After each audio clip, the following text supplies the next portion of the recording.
Sometimes when we sleep, lads, we dream, right? Some people dream of owning a mansion. Some people dream of unlimited bacon. But me, I dream of guessing the highest scoring FPL players in an FPL game week. Can we do it? It's the Gameweek 7 Dream Team. This is the series where I become Bob the Builder and build any FPL team I want, with the goal of choosing the highest scoring players, more looking at players themselves for this week rather than the team as a whole. But then we can also then compare it to last week's Dream Team, which looked like this.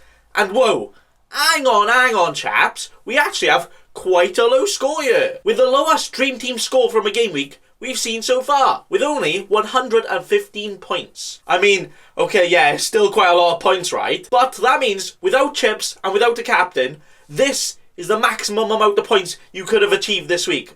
Not that much, was it? You know what, that's actually a really good way to look at it if you've had a bad week, that this is literally the maximum you could have had. So if you only had like 40 or 50, you didn't actually do that bad at all. But, FPL were just greedy bastards this week, weren't they? Weren't dishing out any points for anyone, where we only saw 6 players in the entire game score double-digit points this week. Wow, I guess that really explains my abysmal attempt of the Dream Team last week, which looked like this. With my expert guess of a Dream Team, scored 35 points. Wow. What? Like, someone needs to fire me and get a new geezer in here that's better at guessing, because that is just a terrible guess, isn't it? But okay, hang on. It's not actually that bad. Gaita lost his clean sheet in the very last second of the game.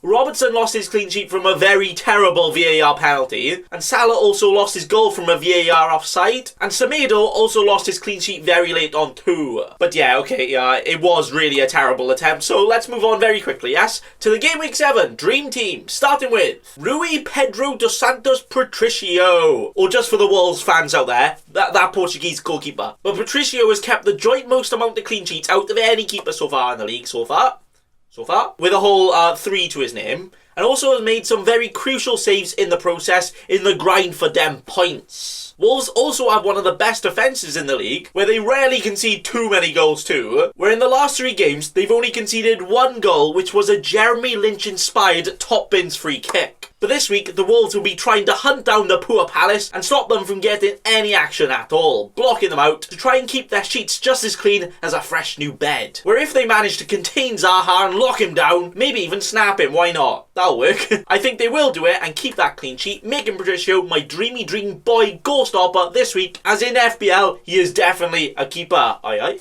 With our next player, and our first defender of the week, even with absolute trash, terrible excuse return so far, it's Sir Trent Alexander. Now yeah, he has been absolutely rubbish in the league so far, hasn't he? And Liverpool are now without Van Dijk, maybe Matip, and also maybe Fabinho now. So may have to play a defender in Reece Williams at the back, who was playing in the Conference League last year. Is he ready for Premier League? But Trent actually had a very good game midweek, picking up a clean sheet, an assist, and man of the match. So it could be a sign of him getting back to jaw-spitting, point-getting ways again. Meanwhile, West Ham may be missing one of their most influential players in Antonio, where that could completely change their approach to the game, where maybe, just maybe, Liverpool might actually keep a clean sheet again. Remember those days. But if not, I'm still backing Trent here to finally get some attacking returns and punish every single seller. Is that right, Trent? Yeah, go slap him one. 21 points incoming, I reckon. Making Trent my first Dream Team defender, yeah. With next, it's a very good left back that plays in blue that's named Benjamin. No, it's definitely not Benjamin Mendy, because he is definitely finished, you know.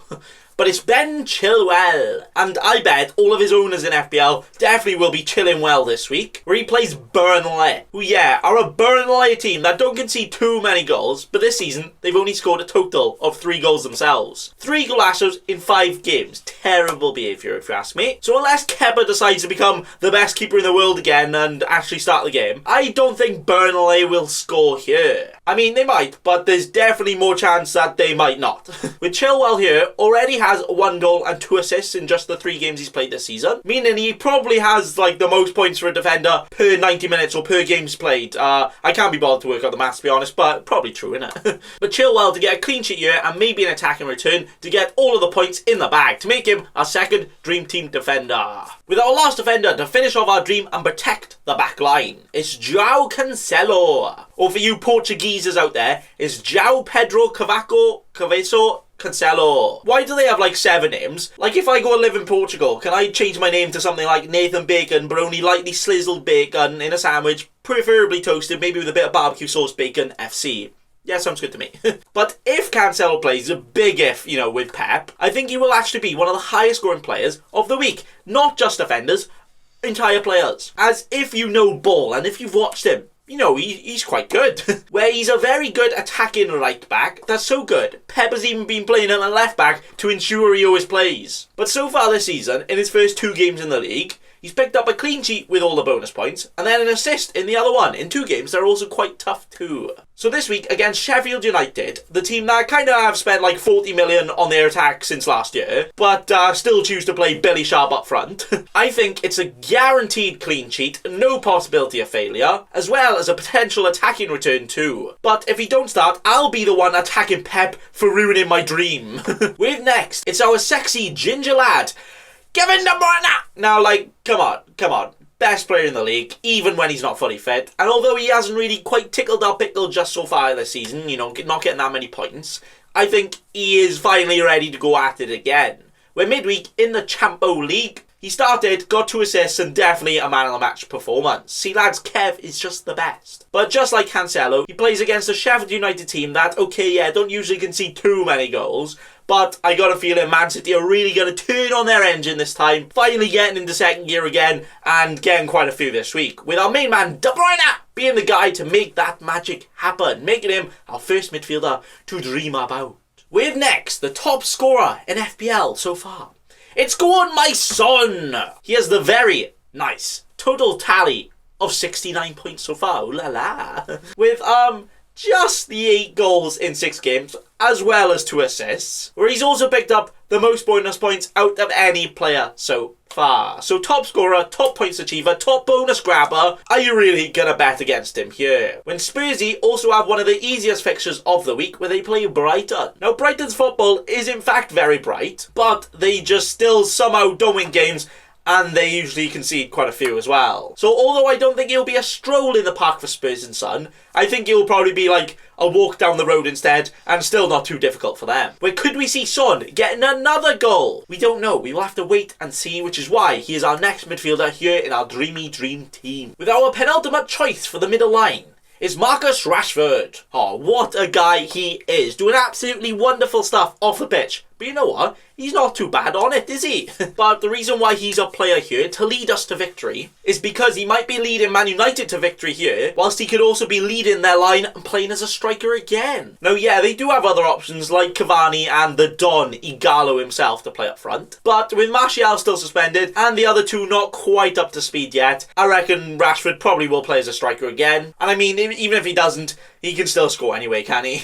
With this week, he and United play Arsenal. An Arsenal team that are usually not too bad at defending now, but then on a given day, they are very Arsenal at defending, aren't they? With also some key injuries to their best ever player, David Luiz. So how are they supposed to cope at the back now? Now, yeah, I don't expect Rashford to get a hat-trick. He might though. But I think he's one of the premiums with one of the most attacking potential for this week and one of the easier fixtures. Which is why he has entered our dream.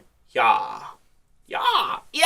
With our final midfielder, I'm going for a bit of a maverick pick here, lads, and it's Mateus Pereira. He's done pretty well so far, considering he does play for West Brom. West Bromwich Sandwich, amazing team. But I think he's definitely shown he is good enough for the Prem, getting a goal and 2 assists so far, whilst also being very close to scoring a lot more. But good thing for him and his teammates is that this week they are playing a team that are definitely not Premier League quality themselves yet, in Fulham. Now, yeah, Fulham, West Brom, proper championship snooze fest there, but I wanted to go for a slightly different, cheaper option in this week and not just choose all the most expensive premium players, you know, as sometimes price tag does not determine FPL points. I think we all try and do that, try and choose as much premium players as possible and more expensive players, when sometimes the cheaper options are actually better. but just because of the price, it's probably a thing, alright? Which is why I reckon West Brom will get the win here, with Pereira being the key to unlock Scott Parker's sexy suit tactics. And probably get some returns here, making him our final midfielder to choose. With next, the forward line, the snack attackers to tease the goal and get all the goals. Starting with Harry Kane. Alright, De Bruyne lad, move over. We have a new top assister in town. But yeah, what's going on? Where Kane has assisted at least one goal in every single one of Spurs' last 5 league games, whilst also getting 5 goals at the same time too. Meaning he's had 13 goal contributions in just his last 5 games, close to an average of 3 a game. Absolute madness. Plus, it's Harry Kane. We know he's a top finisher, and we know he can probably keep doing it. And it's maybe not just a glitch in the Matrix here. But this week, just like Mr. Son, he plays a Brighton team at home. Pre-ordering a sneeze.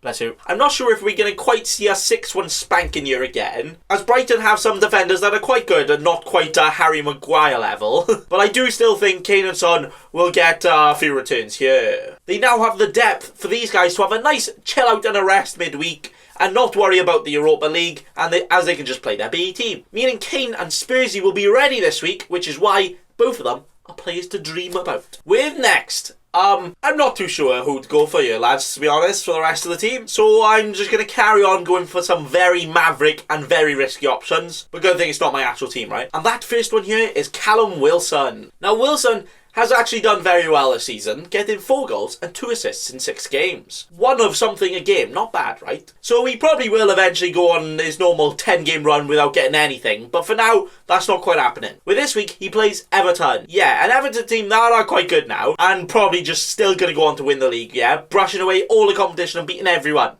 Apart from Southampton, okay. But they may well be missing some very key players, with injuries to Coleman and doubts about James again, but also Digne and Richarlison still suspended. So does that mean they will be even more open than usual and have to rely on Jordan Pickford even more to save them? Yeah, that definitely has a Callum Wilson hat-trick all over it, doesn't it? Which is why he is our penultimate Dream Team Player of the Week here. With next, our final pick of the week to end our dreams, to get all of the points, all of them.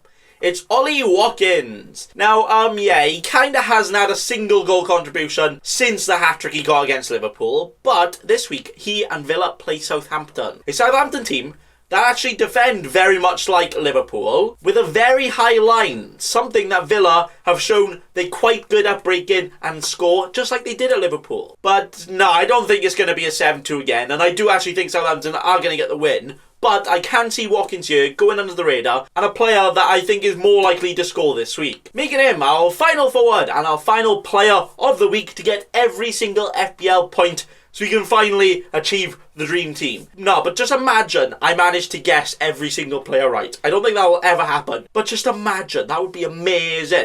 But that is it, the Game Week 7 Dream Team Guestimization. 100% correct one, yeah? Okay.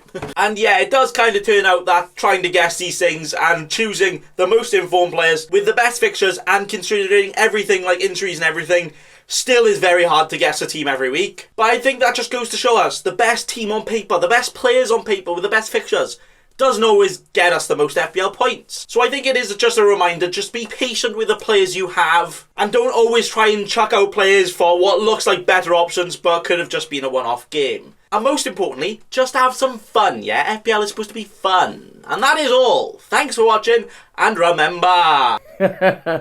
Don't be a cheeky scrub. Subscribe to Nathan Bacon right now.